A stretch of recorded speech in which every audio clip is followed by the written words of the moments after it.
ดีจริงๆเว้ยวันนี้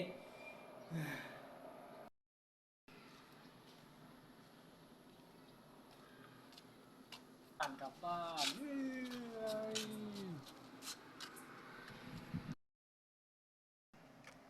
้ยใส่วะเอ้าก็กูจอดอยู่นี่วะเอาละวันนี้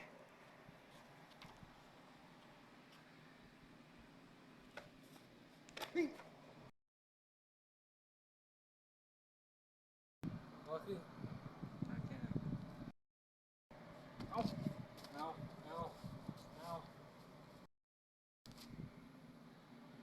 เฮ้ยแจงกูบ่เห็น